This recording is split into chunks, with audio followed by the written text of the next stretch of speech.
Assalamu alaikum. This is Sara Nawazish again with a new topic. Before discussing romanticism, I wanted to discuss another thing. It's not necessary कि जब भी हम past की कोई बात करें तो we used to be nostalgic. It's not always nostalgic. Sometimes हम past की बातें बहुत सारी करके बहुत कुछ सीखते हैं. We used to learn many things जिसको हम अपनी present situation के साथ interlink करते हैं. और दैट कनेक्शन एंड इंटरलिंक करना इज़ पार्ट ऑफ ग्रूमिंग, या वो हमारे इंटेलेक्ट की अलामत होती है कि how much intellectual we are. हम चीज़ों को किस तरह से लेके चलते हैं और उनको किस तरह से सोचते हैं या उसको किस तरह से इंटरलेक्ट करते हैं. बहुत एक बात मैं अक्सर सुनती हूँ कि पैसों की खातिर शादी की जाती है, मर्द पैसों के पीछे शादी करता है या औरत पैसों के पीछे शादी करती है. तो मेरा ख़्याल है ये ह्यूमन साइकी है. व्हेन आई वाज यंग तो हमारे घर में अखबार आया करता था उस ज़माने में, क्योंकि visual apps were not available और आप किसी को देख नहीं सकते थे. और कुछ ऐसा भी था कि people are not usually in touch with each other. मिलना वाज नॉट सो इजी जैसे आजकल है कि यूनिवर्सिटीज़ में आप मिल लो, आप पब्लिक प्लेस पे मिल लो, आप कहीं पे भी मिल लें, आप किसी से भी मिल सकते हैं. तो अखबार में जो मतलब हमारे घर जंग अखबार आता था और नवाए वक्त आता था. तो मेरा जो फेवरेट उसमें पेज होता था, एक तो criminology is my favourite subject always, crime stories, और उसके अलावा ज़रूरत रिश्ता. वो मैं बहुत शौक़ से पढ़ा करती थी. वो बहुत छोटा सा इतना सा क्लिप होता था और उसमें ज़्यादातर जो है वो ख़वातीन के रिश्ते होते थे, क्योंकि मेरा ख़्याल है ख़वातीन को शुरू से ही जो है वो रिश्ते का बहुत ज़्यादा इशू होता है. और मुझे याद है बहुत अच्छी तरह से कि 46 ईयर्स ओल्ड ब्रिटिश नेशनल या 48 ईयर ओल्ड बेवा या तलाक़ याफ्ता, लेकिन उसके साथ उसकी क्वालिटी वाज दिस कि साहिब जायदाद, साहिब हैसियत, और अबव ऑल फॉरेन नेशनल, कि अमेरिकन नेशनल है या ब्रिटिश नेशनल है या ग्रीन कार्ड होल्डर है. तो वो बहुत ज़्यादा रिश्ते पाए जाते थे. अब हम देखते हैं कि जी लड़के जो हैं वो बाहर जाने के लिए अपने से बहुत बड़ी उम्र की औरत से भी शादी करना बहुत पसंद करते हैं. And they, I don't know how they fail in love. This is another story, how do they fail in love with that lady. लेकिन मेन इंटेंशन जो है मेरा ख़्याल है वो ग्रीन कार्ड या फॉरेन नेशनैलिटी है, वो पर्सन नहीं है. आप उस बंदे को कितना जानते हैं जिसका ज़रूरत रिश्ता में इश्तिहार आया है. आपको सिर्फ ये पता है कि वो एक फ़ॉरेन नेशनल है और वो बेवा है या तलाक़ याफ्ता है और more than 45 years of age है. तो हमारे यहाँ पे अगर कोई औरत बाय लाख वो उसको डिवोर्स हो जाती है, उसकी कोई मिसफॉर्चून है, वो बेवा हो जाती है, तो कोई उसको सहारा देने नहीं आता, कोई उससे शादी करना नहीं चाहता. इवन ये कि उससे बड़ी उम्र के मर्द जो है वो भी नहीं करना चाहते. उनका भी जी चाहता है कि बहुत छोटी यंग सी लड़की हो. वो बिल्कुल ये नहीं चाहते कि हम जो है वो किसी औरत को शेल्टर दें या हम उसको हेल्प आउट करें, या अगर उसके बच्चे हैं तो हम उनके लिए कुछ करें. मतलब वो खौफ खुदा वाला एलिमेंट नहीं है. वो सिर्फ ये है कि अगर कोई औरत साहिब हैसियत और साहिब जायदाद है तो उसके लिए बहुत सारे प्रपोजल्स हैं. इवन उसके लिए अनमैरिड प्रपोजल्स आर देयर, उसके लिए यंग बॉयज़ आर अवेलेबल. वो बिल्कुल रेडी होते हैं बग़ैर ही जाने कि जो औरत ख़ुद सेल्फ सेटल्ड है, जिसके अपने पास जायदाद है या जो ग्रीन कार्ड होल्डर है, वो उस लड़के को कैसे ट्रीट करेगी. तो they are ready and they are fine with that कि वो हमें जैसे मर्ज़ी ट्रीट करे, बस ये है कि हम बाहर चले जाएँ. तो I really don't understand this psyche. उस वक्त तो जस्ट फॉर चिल हम पढ़ते थे ना कि अच्छा यानी इस उम्र में भी औरतें शादी कर लेती हैं और उनको अनमैरिड भी मिल जाते हैं और ये मतलब बहुत. लेकिन उस वक्त मैंने कभी ये नहीं सोचा था कि उसका क्राइटेरिया क्या है. इसका मतलब है कि मर्द का क्राइटेरिया शादी के लिए is always settled women with bank balance और फॉरेन नेशनल. तो उसको कोई एतराज़ नहीं है, वो आपको जैसे भी ट्रीट करे. वो आपको चाहे डेफिनेटली वो अपने पैसे आपको क्यों देगी. वो चाहे बूढ़ी है, वो जवान है, वो खूबसूरत है, वो नहीं खूबसूरत है, उसका क्राइटेरिया क्या है, उसका पैसा या उसका फॉरेन नेशनल होना. तो अब हम जब ये देखते हैं कि जी 25 साल के लड़के ने शादी कर ली, 27 साल के लड़के ने शादी कर ली एक एजिड औरत से, और वो फॉरेन नेशनल है, तेरी वही the same criteria is here. अब हम ये नहीं कह सकते, अब ज़रा सोशल मीडिया एडवांस हो गया, अब ये ख़बरें आम होती हैं तो हम ये ख़बरें सुनते हैं तो हम इसके ऊपर आर्ग्यू करते हैं और फ़ौरन हम एक ब्रेकिंग न्यूज़ बना लेते हैं, हाँ ये ऐसे हो गया, वो वहाँ से 7 समुंदर पार करके चली। वो मोहब्बत नहीं होती, वो मोहब्बत में नहीं चली आती 7 समुंदर पार, उसको सेटलमेंट इशू होते हैं और उस लड़के को भी सेटलमेंट इशू होते हैं। इट मीन्स कि सेटलमेंट इशू जो है या किसी का सेटल्ड होना जो है वो शादी का क्राइटेरिया है। शादी का क्राइटेरिया मोहब्बत या एक दूसरे को समझना नहीं है। हाँ, इसीलिए शादियाँ इतनी नाकाम है, क्योंकि हमें यही नहीं पता होता कि what type of person we need. ठीक है, यूथ में तो आप इतने शायद ग्रूम्ड नहीं होते। अब जो सो कॉल्ड जेन जी है, दे नो कि what type of person they want, और वो किस तरह की सिचुएशन या किस तरह के घरों में वो जो है वो गुजारा कर सकते हैं। उनकी सबसे पहली डिमांड ये होती है कि we can not survive in joint family system, या we can not survive with that kind of person जो रिजिड है, जिसके अपने स्पेसिफिक सेट नॉर्म्स हैं, जो आपको लिबर्टी नहीं देता, जो आपको बोलने की इजाज़त नहीं देता। और मतलब दे नो हमसे, हमारी जनरेशन से, जनरेशन एक्स से कहीं ज़्यादा एडवांस और सेंसिबल और मैच्योर है जेन ज़ी, उनको पता है। लेकिन अभी भी मैं बहुत हैरान होती हूँ ये केसेस देख के कि वही मुझे आई कम टू नो, और मैं उसको रिकॉल करती हूँ, and I did it like it's interconnected. Still people are like this. If you are well settled, you do have money, you do have passport, or you are a foreign national, तो आपको बहुत हंस के लोग जो हैं वो, चाहे आपसे उम्र में छोटा है, चाहे वो कुछ भी है, और ख़ास तौर पे वो बच्चे जो यहाँ पर कमा नहीं रहे होते, उनका ये होता है कि हम शादी करके सेटल हो जाएंगे। मतलब वो शादी करके आपको जैसे भी ट्रीट करे, वो आप वहाँ पर जैसे भी रहें, आप चाहे वहाँ पर किसी होटल में काम करते रहें, चाहे आप कुछ भी करते रहें, लेकिन you don't want to struggle for yourself. आपका बच्चों का दिल चाहता है, लड़कों का दिल चाहता है हमें बनी बनाई सब चीज़ें मिल जाए, हमें स्ट्रगल ना करनी पड़े। तो ये साइकी इज़ नॉट गुड, और ये जिस तरफ हमारा माशरा जा रहा है, ये सिंस लॉन्ग है, it's not a new phenomena, ये बिल्कुल कोई नई चीज़ नहीं है, ये सिंस लॉन्ग ऐसे ही होता आ रहा है। आप ज़रा सोशल मीडिया पे वो ऐप्स पे कोई वीडियो कॉल कर रहे हैं, वो एक दूसरे को देख भी लेते हैं, उनके understand, so called understanding, it's not understanding. Understanding ये नहीं है कि you got up, you eat something, you did this, you did that, this is not understanding. Understanding is this कि आप एक दूसरे को कितना बर्दाश्त करते हो, एक दूसरे की आदतों को कितना बर्दाश्त करते हो। आपको पता है कि the girl, the lady is dependent upon me, वो इमोशनली है, वो फाइनेंशियली है, वो whatever is the case. इसी तरह औरत को पता है कि अगर मैंने I am ready to get married, तो मैंने the whole household I need to take care. और अदर देन हैविंग दिस कि मैं स्कूटर पे बैठ के गाने गा रहा हूँ या गाने गा रही हूँ, this is not life, this is fantasy only, it's not life. इसी तरह जो बच्चे यहाँ से बाहर चले जाते हैं और वो ये सोचते हैं कि हम वहाँ जाके एकदम से हमें कोई, मतलब हम we would be well settled, उस औरत के चाहे बच्चे हैं, चाहे वो जैसे भी हैं, what ever is the condition, उसको सिर्फ एक वीज़े की ज़रूरत होती है कि मुझे पासपोर्ट मिल जाए, मुझे वीज़ा मिल जाए, और मैं वो वीज़ा करता हुआ पाकिस्तान आऊँ and I will be the legend कि लो जी ये बाहर सेटल्ड है, बाहर उसके जैसे भी हालात हैं।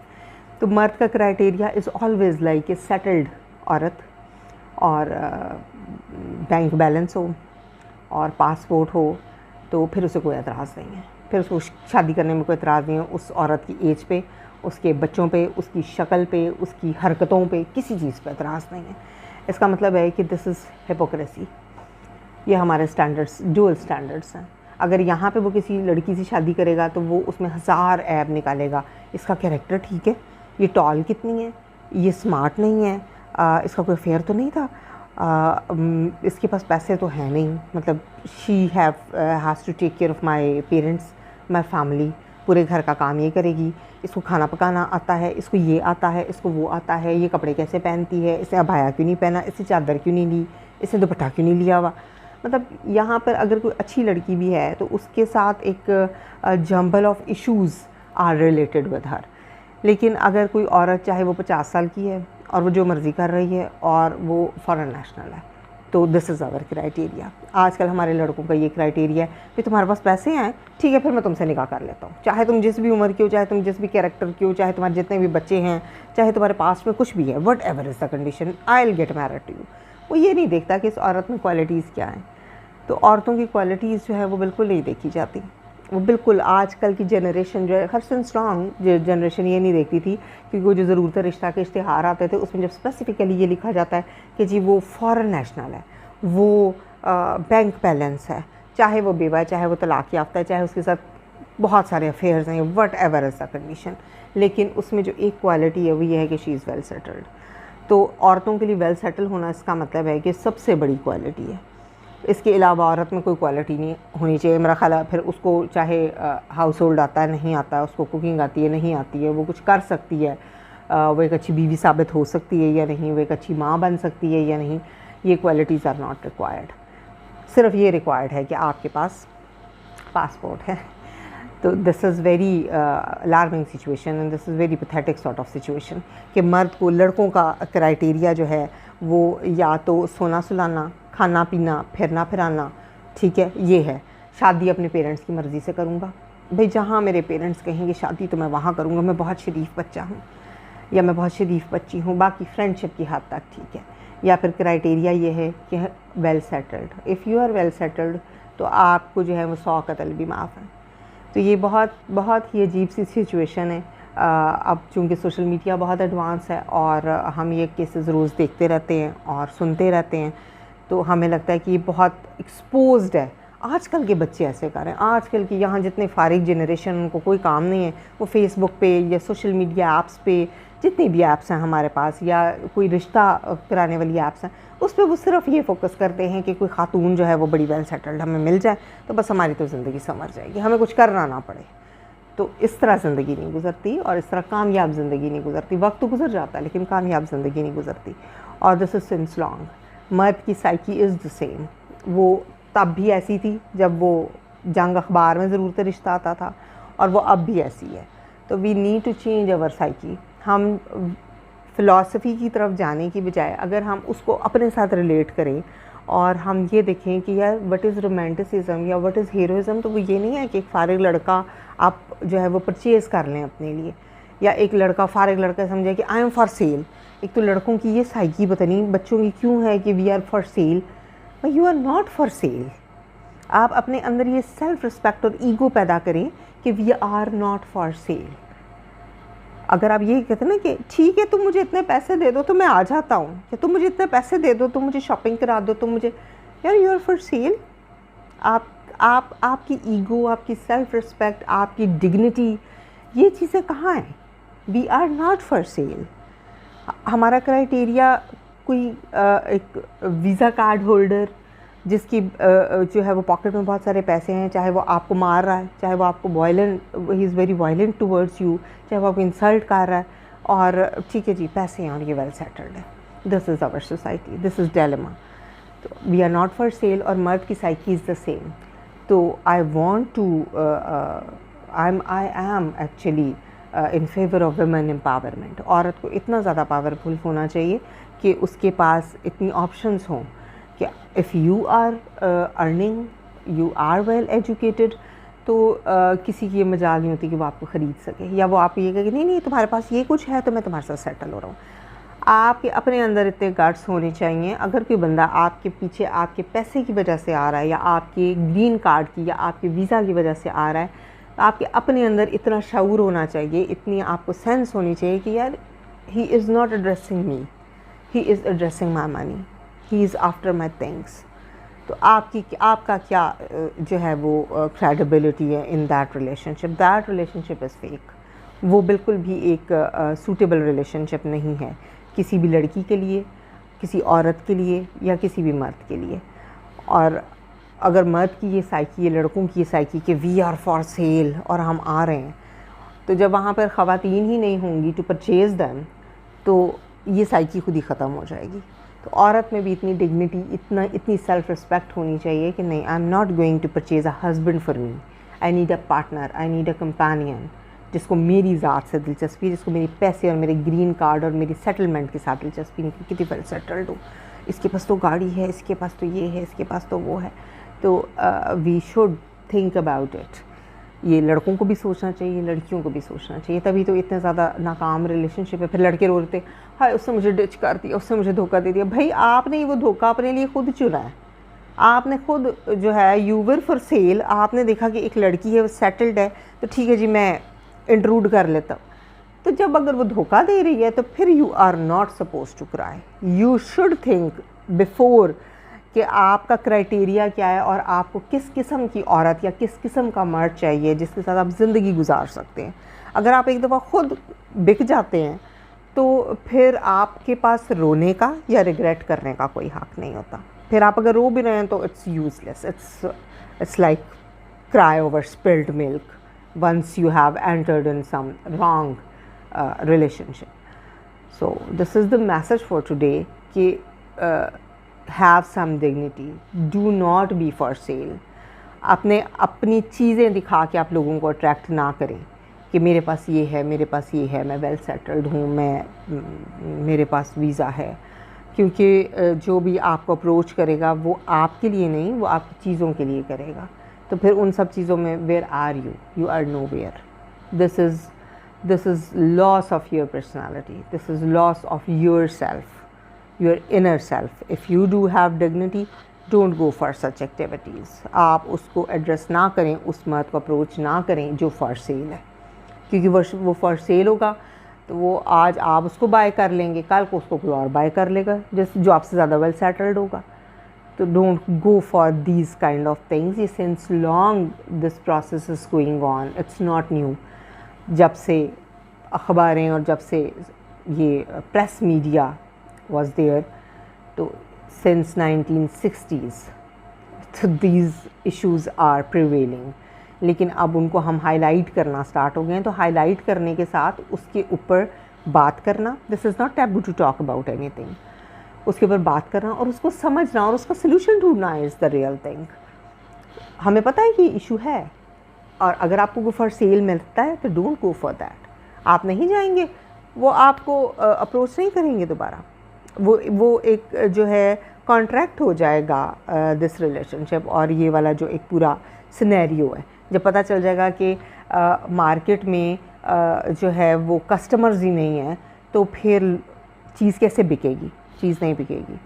तो इसलिए मर्द उस वक्त बिकेगा जब उसको ख़रीदार औरतें मिलेंगी।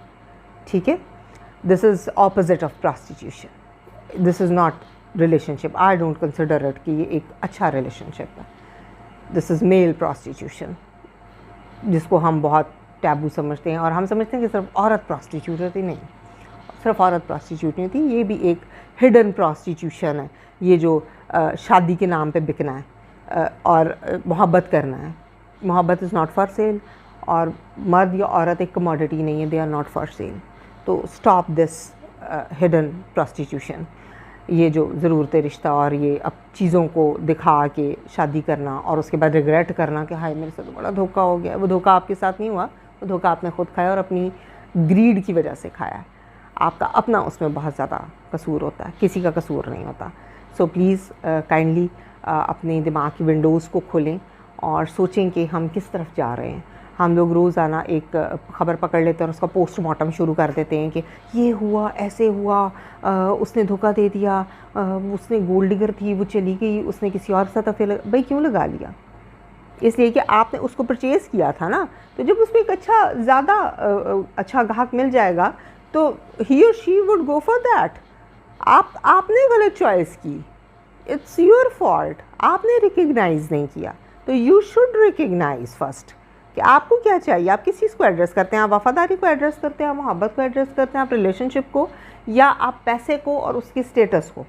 फिर आप शिकवा कर सकते हैं, इसके अलावा आप शिकवा नहीं कर सकते। तो प्लीज़ ये जो मर्द रो रहे होते हैं ना कि हमारे से बड़ा धोखा हो गया, मैं बड़ी हैरान होती हूँ। मेरे इर्द गिर्द आजकल बहुत ज़्यादा प्रिवेल कर रही है वाली सिचुएशन कि हमारे साथ धोखा हो गया, फ़लानी ने हमें डिच किया। और भाई आपने उसको जो है वो आप खुद बिक गए। तो जब उसको आपसे अच्छा कोई मिल गया तो वो उसके पास चली गई। तो मतलब इट्स समथिंग लाइक साइमल्टेनियस। आपको खुद सोचना चाहिए। तो kindly open your mind and think about it. Don't cry and don't regret. मुझे जो लोग रिग्रेट कर रहे होते हैं मुझे बहुत हैरत और ख़ास मुझे मर्द रो रहे होते हैं और रिग्रेट कर रहे होते हैं, उसका किसी और साथ तो फिर हो गया, उसने ऐसे कर दिया, उसने मुझे डिच कर।